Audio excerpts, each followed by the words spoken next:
On Global TV News Prime, Vice President Shettima says Tinubu's reforms restoring global confidence in Nigeria. In business, House of Representatives passes 58.47 trillion naira 2026 budget proposal for second reading. On the foreign scene, Economic Community of West African States lifts all sanctions on Guinea. In sports, Super Eagles forward Chukwu Eze loses mother. Nigeria Football Federation mourns. Hello and welcome to all our viewers in Nigeria and around the world to News Prime on Global Television, coming to you live from the nation's capital, Abuja. I am Mukhtar Kasim. A quick reminder that Global Television is on DSTV channel 365 and on StarTimes channel 276. And now the news in details. Vice President Kashim Shettima says the ongoing reforms of the administration of President Bola Tinubu are beginning to restore the confidence of the global community in Nigeria, noting that renewed international trust is reflected in growing foreign participation in professional programs within the country. Shettima made the assertion at the inaugural convocation ceremony of the Nigeria Procurement Certification Program held at the Old Banquet Hall of the Presidential Villa, Abuja. Senior Special Assistant to the President on Media and Communications, Office of the Vice President, Stanley Nkwocha, stated that Shettima was represented at the event by the Deputy Chief of Staff to the President, Senator Ibrahim Hadija. The Senate has set up a special committee to further galvanize and harmonize opinions expressed by various distinguished stakeholders on electoral matters. The decision was taken as lawmakers returned from a closed-door sessions where a report on electoral issues was considered. The committee is expected to review the opinions expressed by several lawmakers during the deliberation and submit its report to the Senate on Tuesday, 3rd of February 2026. Chairman of the Committee on Judiciary and Legal Matters was appointed to lead the committee and other senators named as members. The Senate has set up a small committee to further make contributions, galvanize, distill all the opinions of distinguished senators and present them to us for final deliberation on Tuesday. The outcome of the committee's report is expected to guide the Senate's next steps on electoral reforms. In the meantime, the House of Representatives has held a valedictory session for its outgoing clerk, Dr. Yahaya Danzaria, praising his decades of service to parliamentary democracy. Lawmakers later turned attention to an urgent allegation of discrimination in the recruitment of resident doctors at the University of Calabar Teaching Hospital. National Assembly correspondent Anita Patrick has more. The House of Representatives on Thursday paused legislative business to honor the outgoing clerk, Dr. Yahaya Danzaria, at a valedictory session marking the end of his service to the National Assembly. Speaker Tajuddin Abbas described Dr. Danzaria as a stabilizing force whose tenure strengthened legislative procedure, improved record-keeping, and reinforced respect for due process in the 10th House. Beyond institutional frameworks, Dr. Danzaria exhibited exceptional professionalism. His calm temperament defined his service. Commendations also came from the Deputy Speaker, Majority Leader, Minority Caucus members, and Representative Miriam Onoa, who praised the clerk's calm temperament, impartiality, and accessibility to lawmakers across the party and region lines. Attention to details.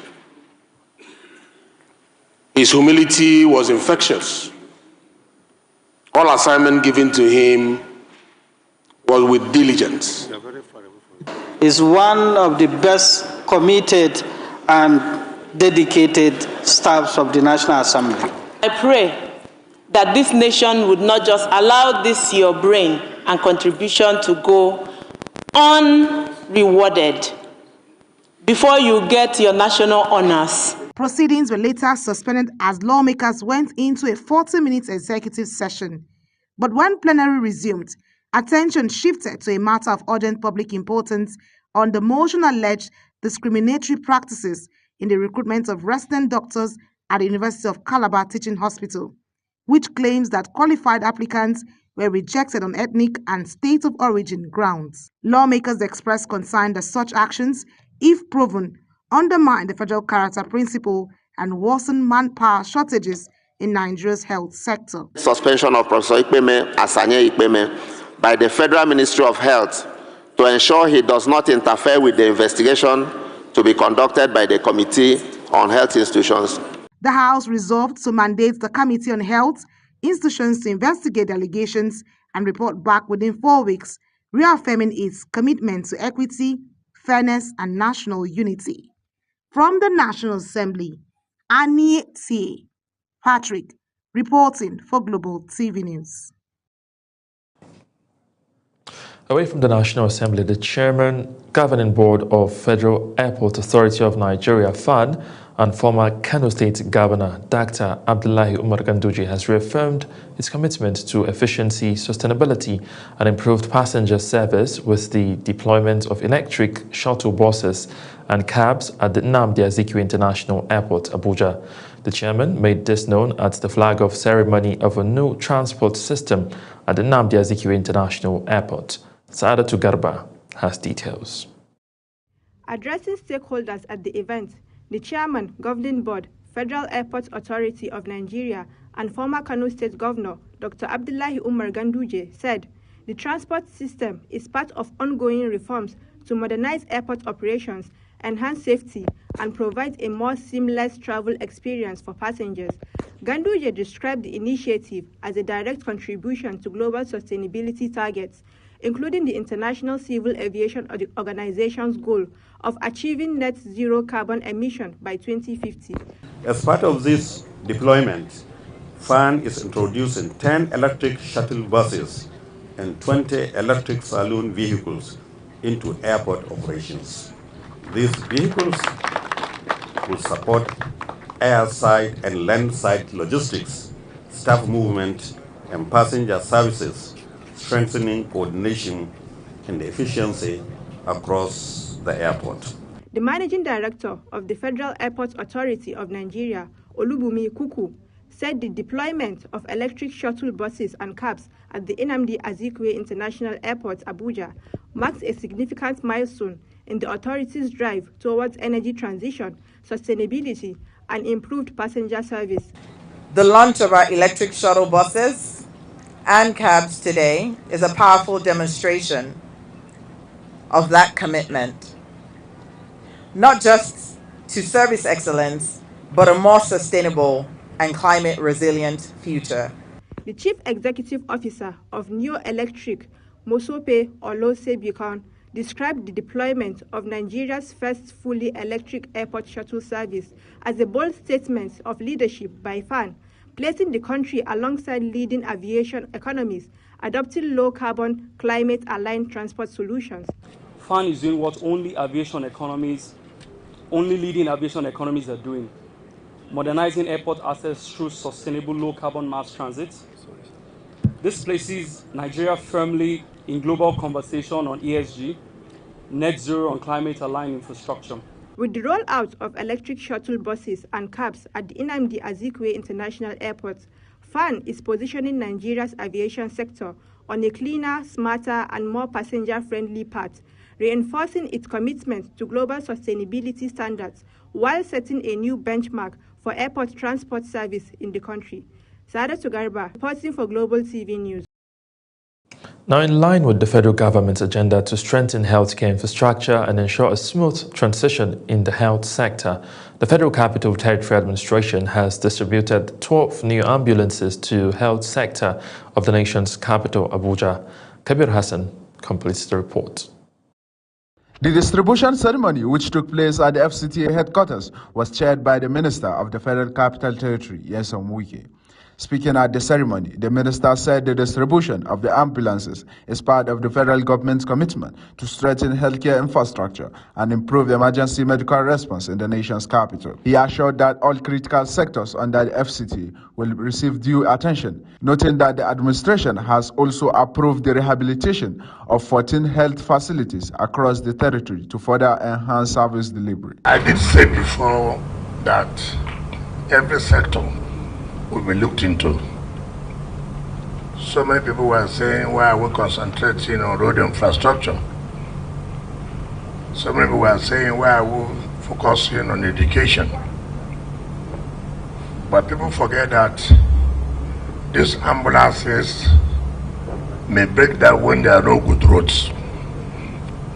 When it is an emergency period for you to convey patients and the roads are not workable condition, then the whole essence of the emergency vehicles becomes useless. The minister added that the ambulances will be deployed to strategic locations to ensure prompt response to medical emergencies, while stressing the need for proper maintenance and management. The intervention is expected to significantly boost emergency healthcare services and improve access to quality medical care for residents of the Federal Capital Territory. Kabir Hassan, reporting for Global TV News. Benue State Governor Hyacinthe Alia has flagged off major roads infrastructure upgrade in Gboko local government area. The upgrade of the roads involved the reconstruction and dualization of township and feeder roads spanning 55 kilometers at the cost of more than 62 billion naira, in line with the administration's urban renewal agenda. Our Benue State correspondent Felicity Ndere completes.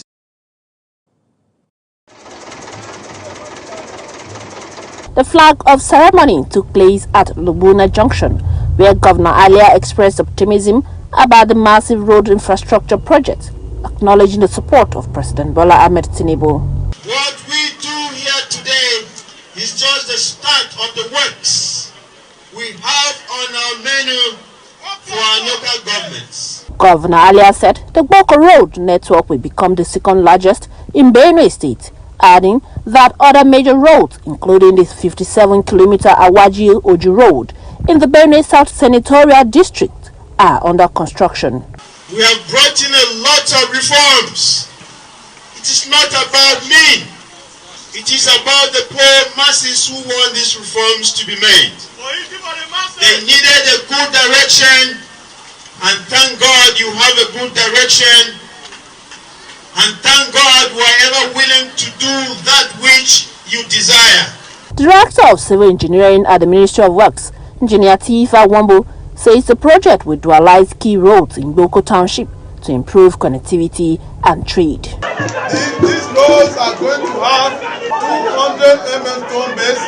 They are going to have 5 cm wearing glass. They are going to have reinforced concrete drainage all through, and then they are going to have street lights on the roads. Group Managing Director of Jamud Construction Limited assured that the project will be delivered on time and to standards. And as soon as the groundbreaking is over today, we'll commence work in earnest. I want to assure you, Your Excellency, we will deliver quality projects that will stand the test of time. The road works include the reconstruction and dualization of the Yando Roundabout, Lubuna Junction Corridor, Captain Downs Road, NKSC Anzwa Link Road, Bristol Roundabout to Toti Palace, and the JS Taka Road to Imka Roundabout. In Gboko, Felicity Ndere reporting for Global Television News. You're watching the live broadcast of News Prime. News Prime continues after this weather forecast, plus business, foreign, and sports stories on the other side of this break. Please stay with us. As we head into Friday, the dust episode is still hanging around. Moderate dust haze is expected across Yobe, Jigawa, Kano, Katsina, and Bauchi State, while other parts of the north and north central will experience slight dust haze. And yes, this is likely to continue through the forecast period. Now, if you are further south, especially Rivers, Cross River, and Akwa Ibom State, you might want to plan your day carefully. There is a chance of afternoon into evening thunderstorms, so keep an umbrella handy. And that's your weather update for Friday. And just a quick reminder to airline operators, Always check the NIMET e-flight folder portal for the latest weather information before departure. I am Akemi Samarda. Stay safe and stay weather-wise.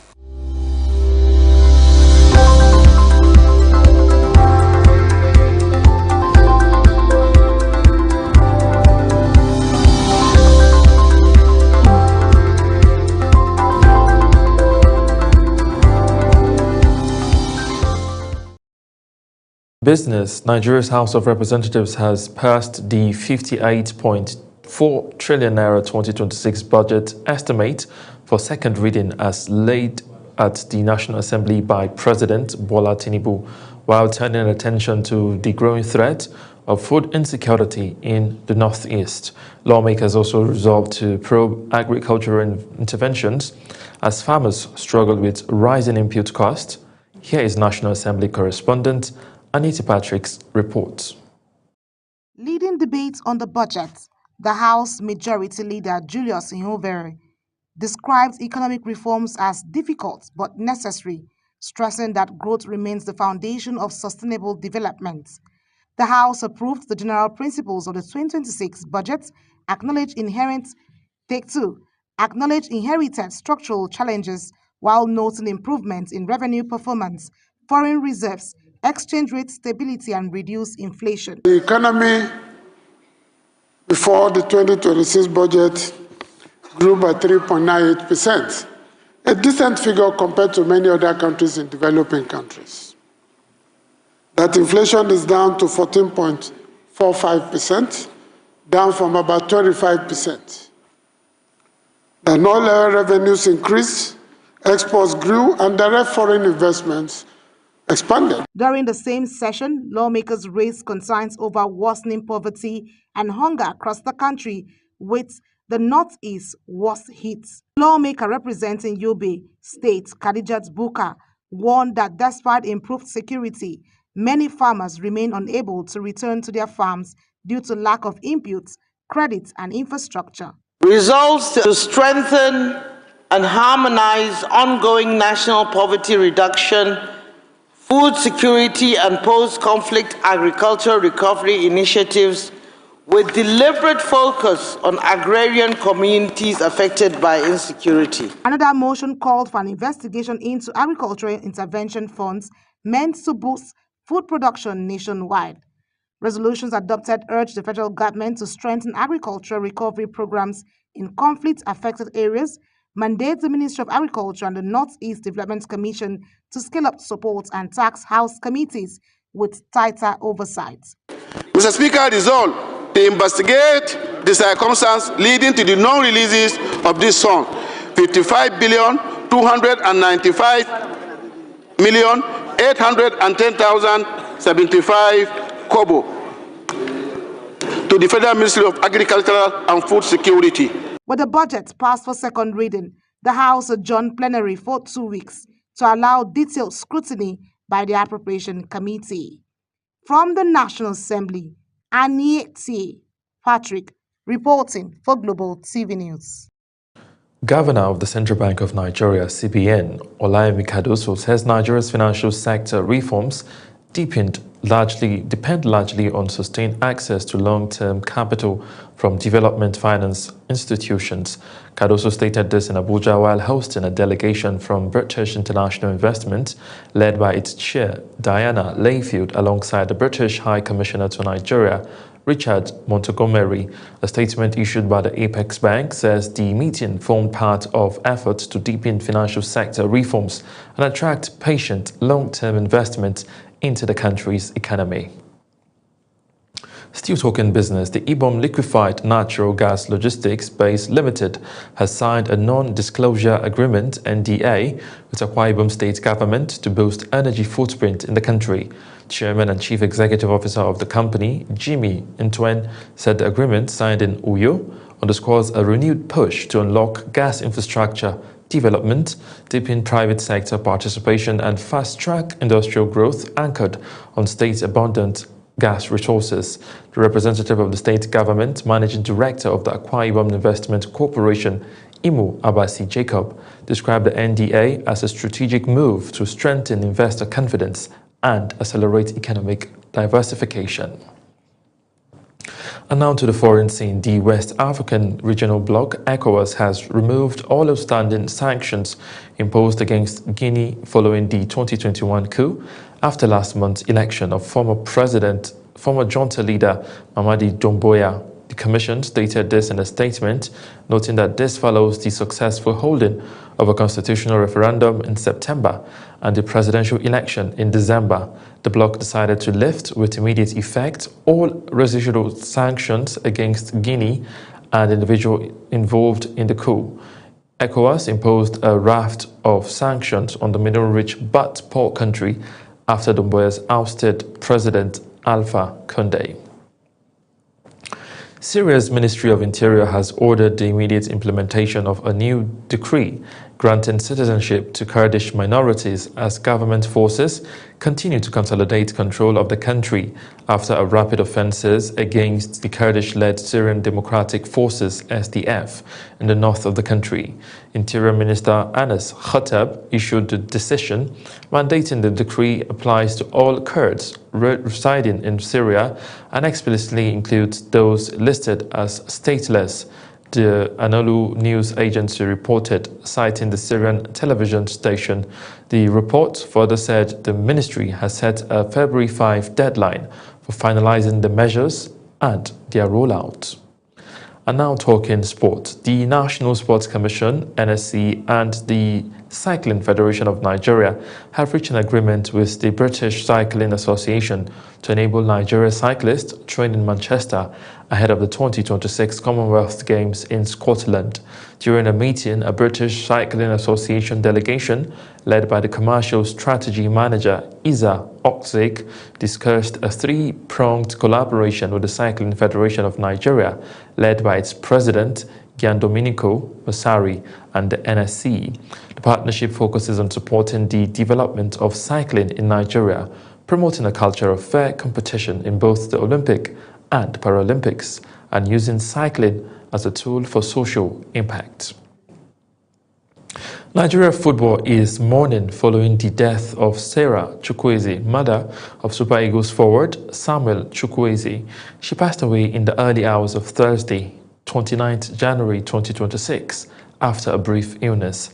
The news of her passing was confirmed by Samuel's siblings, Princess and David Chukwueze, through their social media platforms on Thursday morning, sharing the family's grief over the loss of their matriarch. The Nigerian Football Federation expressed condolences, with General Secretary Dr. Mohammed Sanusi describing Chukwueze as a supportive presence in her children's lives. He prayed for strength for the family, noting that sorrow shortly came after the passing of Super Eagles captain Wilfred Ndidi's father. That's it on News Prime. Here is a recap of our top stories. On Global TV News Prime, we brought to you that Vice President Kashim Shettima says the ongoing reforms of the administration of President Bola Tinubu are beginning to restore confidence of the global community in Nigeria, noting that renewed international trust is reflected in growing foreign participation in professional programs within the country. In business, Nigeria's House of Representatives has passed the 58.4 trillion naira 2026 budget estimate for second reading as laid at the National Assembly by President Bola Tinubu, while turning attention to the growing threat of food insecurity in the northeast. On the foreign scene, you heard that the West African bloc, ECOWAS, has removed all outstanding sanctions against Guinea following the 2021 coup after last month's election of former junta leader Mamadi Doumbouya. And in sports, we brought to you that the Nigeria football is in mourning following the death of Sarah Chukwueze, mother of Super Eagles forward Samuel Chukwueze. She passed away in the early hours of Thursday, 29th January 2026, after a brief illness.